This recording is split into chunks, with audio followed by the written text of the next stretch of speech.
The Design Review Board. So there's a number of changes that might benefit the Design Review Board, but first and foremost, currently a permit has to go through several rounds of review before you can get to a building permit. So that could include site plan review and SEPA when it's applicable for larger projects. So you'd have to go through that permit and appeal process.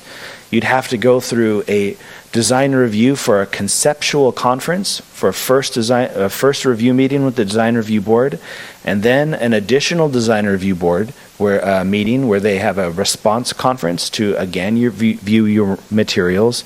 Each one of those having a public meeting and public comment period.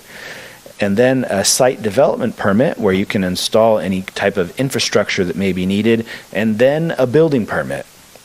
Currently, the way that the code is written, at that building permit review, those are still subject to appeal from outside. If someone comments on that permit, then they can then appeal that decision, even though it's been through a very large amount of public process already. And this creates uncertainty in the development process, that if you have someone that wants to build a project, then you can go through several months or more of permitting only to be appealed, have an opportunity for appeal at the end of the process. So it creates uncertainty. The Planning Commission might consider altering that code section to remove public comment from the building permit.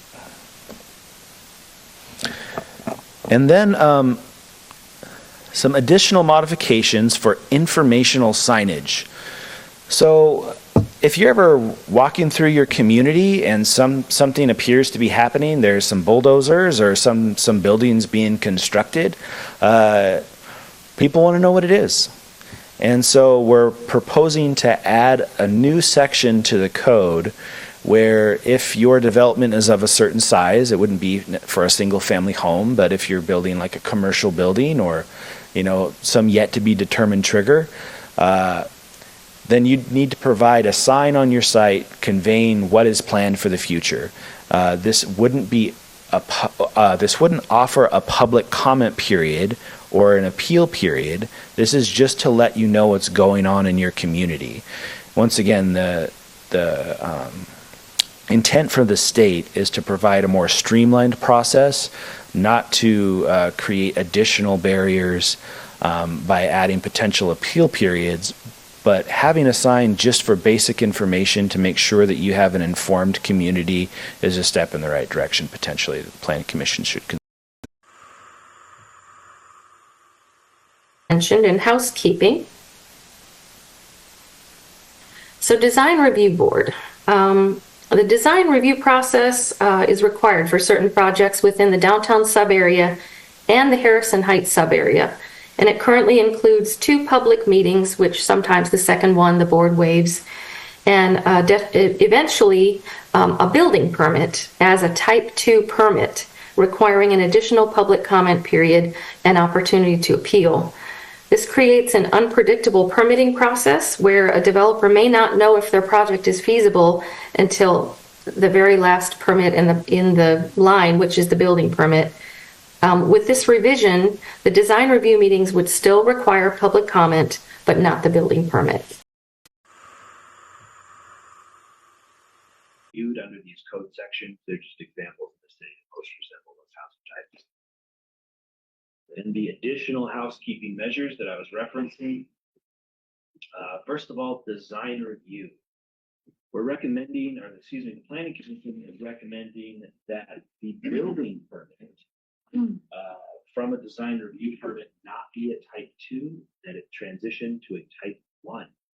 So currently, the design review process requires a public meeting or a conceptual meeting, and then another public meeting, all with public notice for the response conference, and then the building permit also has public notice and an option to appeal.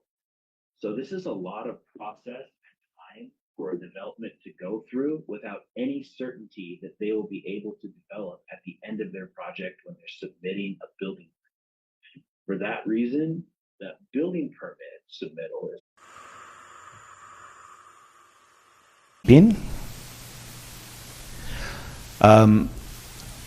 the design review board. So the design review board process relates to preliminary project design within the downtown subarea plan and Harrison Heights subarea plan.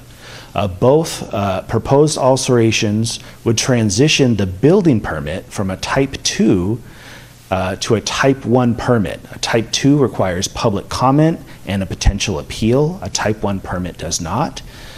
The current design review board process includes a conceptual design conference that is a required public meeting and a response conference, which is also a public meeting.